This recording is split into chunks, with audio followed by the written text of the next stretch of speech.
welcome to Mock the Week. I'm Dara O'Brien, and joining me this week are Andy Parsons, Catherine Ryan and Josh Widdicombe, Chris Addison, Hugh Dennis and Milton Jones.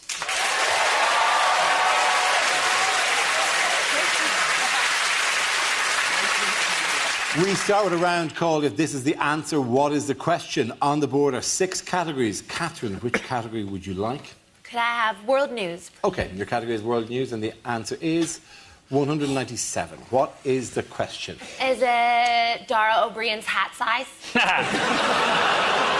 Oh, hey, that's really hard, Lee. What a way to start the series. That is unbelievable. It's 198. Is it, what are the first 3 numbers of the decade most Googled by the staff of Operation U-Tree?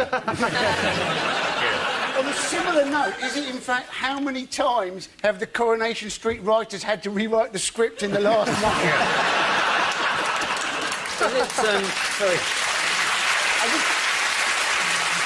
It's very quiet in the Rovers' return tonight, isn't it?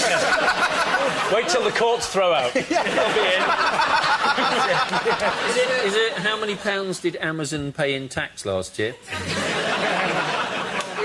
Is it? Fight the power. Yeah. Is it, what is the combined age of Joan Rivers and a 1-year-old? Is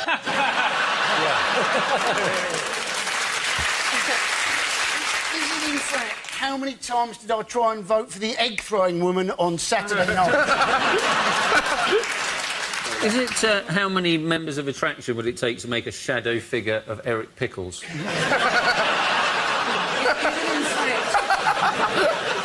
Is it in fact how many Findus lasagnas could you get out of this year's Grand National winner?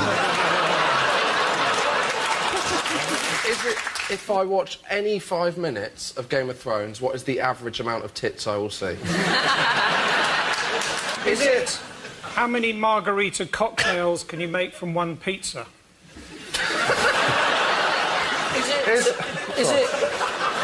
Have you wondered why nobody comes to your Mexican nights anymore?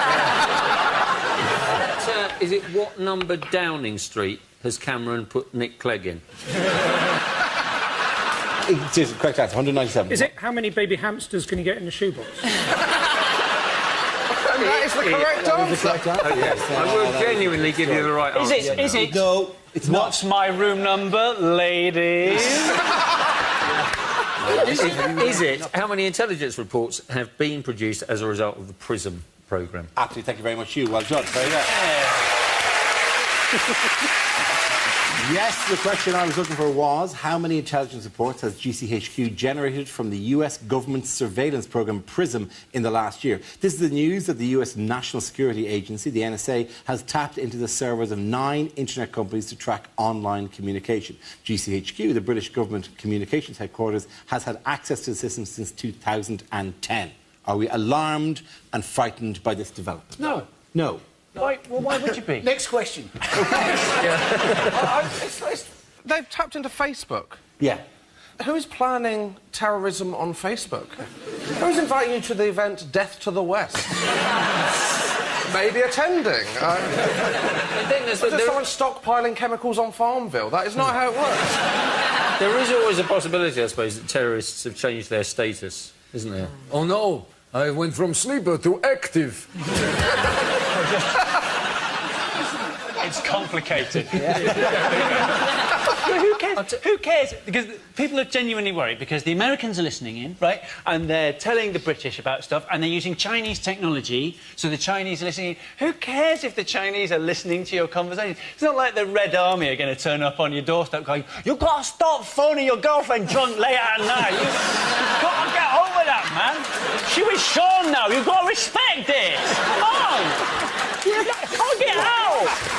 Like, if it is a crime to look at the Facebook of someone you hardly know, I am in serious shit. I don't want to be stood in court with them going, right, now we move on to the album Corfu 2008. He's nodding as if to go, I know that album. I thought I'd had a few views more than I was expecting. One way of making sure that no one's watching you is to present a show on ITV4. How's that going, Milk? Some of them are fine. You can look. It's Facebook. Obviously, everyone knows about privacy issues on Facebook. Yahoo. I'm sure they're getting a lot of stuff off Yahoo. Paltalk. I don't know who they are. AOL. They're still just the one thing every so. Oh, somebody was on AOL. Somebody's on AOL. They could practically the NSA could probably ring them and go, "Why are you still on AOL?" You know, so AOL are very old, but Microsoft were one of the first to be. They were the first in 2007. Yeah. Do you think that's what that bloody Microsoft Office paperclip was?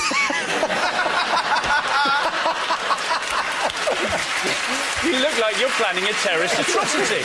You seem to be writing a letter. Would you like some help? Then I'll send it to the CIA.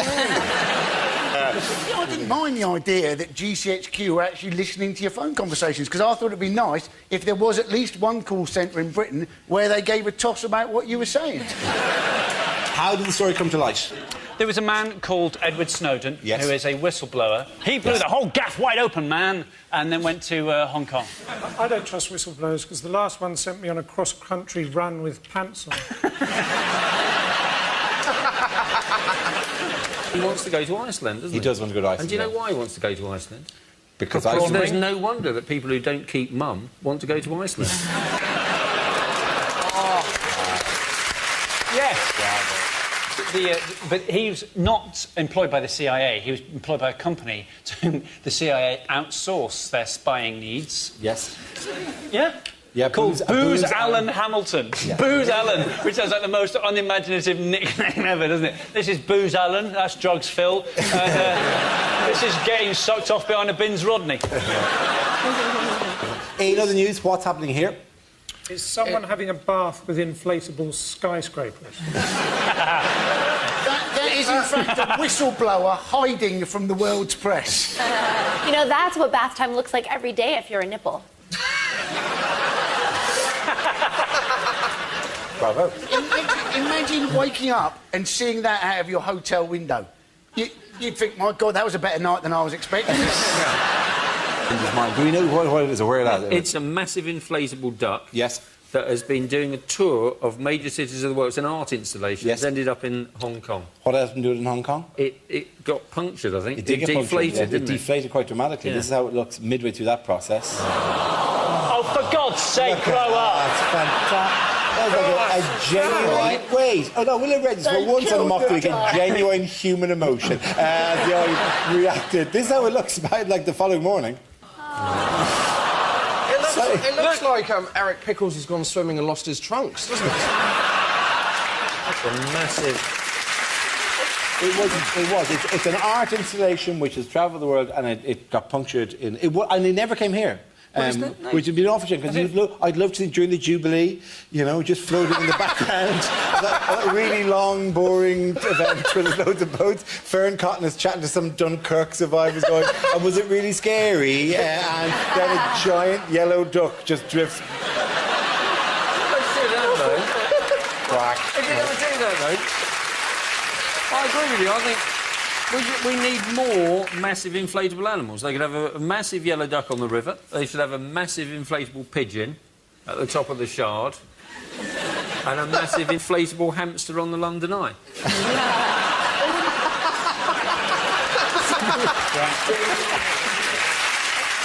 I feel really sad for the lady who was disappointed to have missed the duck. She said it was a childhood dream. What kind of childhood dream? Like, yeah, I'm going to quit astronaut school and go see a giant inflatable duck. Do you think it left Hong Kong when it saw the massive inflatable pancakes and the massive inflatable hoisin sauce? I think it's a shame it's left Hong Kong, because as a comedian, I think, as comedians, I think we probably all regret not taking the opportunity to go and hear some Chinese people genuinely saying this duck is rubbery.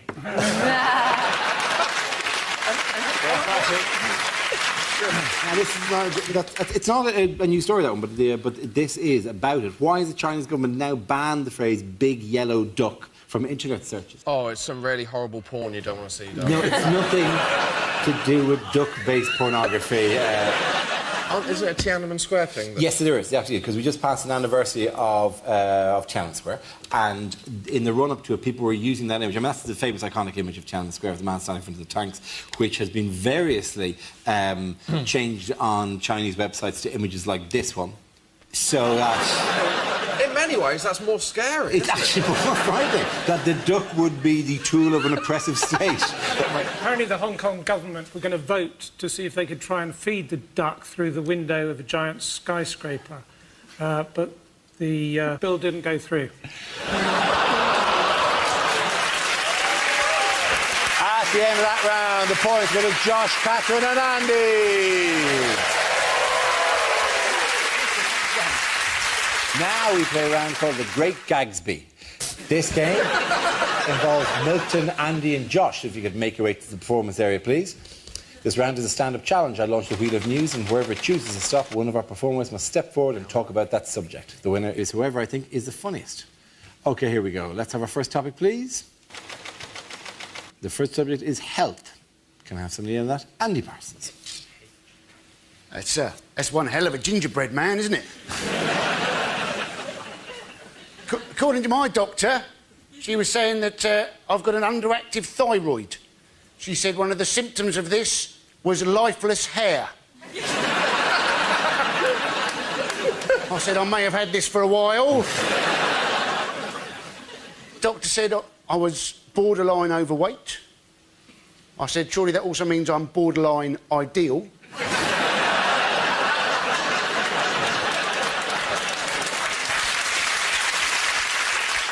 She said apparently they're using testosterone injections in men to help them control their weight. And I was getting, you know, if you are full of testosterone, you know, chances are if you do see a donut, you'll rather more try and shag it than eat it.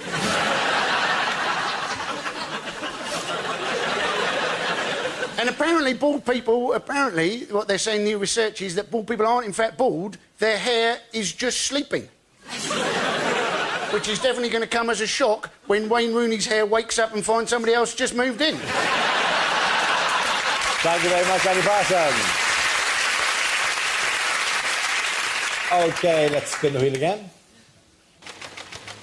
The next subject is parties. Who wants to come out? Josh Whittaker. Looks like an exciting party, doesn't it? I got invited recently to a thing called a traffic lights party. I don't know if you've been invited to one of these. What it is, if you haven't been, it's a party for single people, and it is the bleakest thing humanity has ever done. It's a party where you go wearing the colour of a traffic light depending on your availability to sleep with a stranger. So you wear red if you're not available, orange if it's a maybe, and green if you have absolutely no self-respect at all. I didn't go because I'm a driver, I know how traffic lights work, I know how that party's going to end. It's going to end with one girl stood in green, and then a queue of men with me at the back, slowly pushing forward, going, please be still green when I get there. Please be still green when I get there.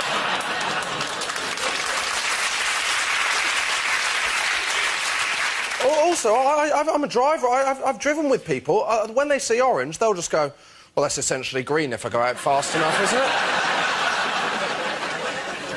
Who is wearing red to a traffic light party? If you're wearing red, you do not need to go to a traffic light party. What are your other options? Turning up at A&E and going, no, I'm fine, I just want to watch the carnage of others. Thank you very much. Thank you very, very much. Well done, Josh.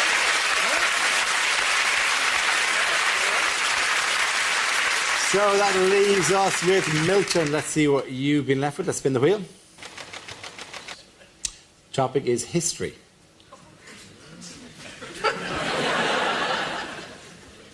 (348 BC). The breakfast cereal Frosties is invented by Alexander the Great.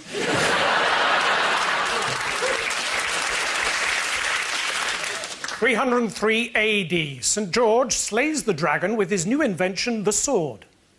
The other dragons offer him all the money for 20% of the company.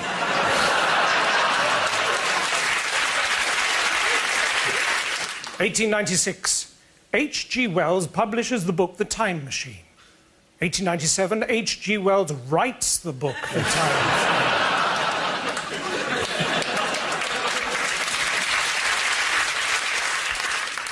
2400 BC. The Chinese merchant Zhang Zhou, the man who discovered gunpowder, is buried on the outskirts of Peking, western Shanghai and parts of Nepal.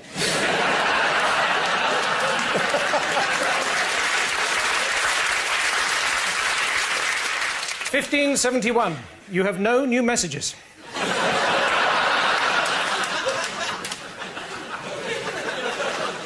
And finally, 3,000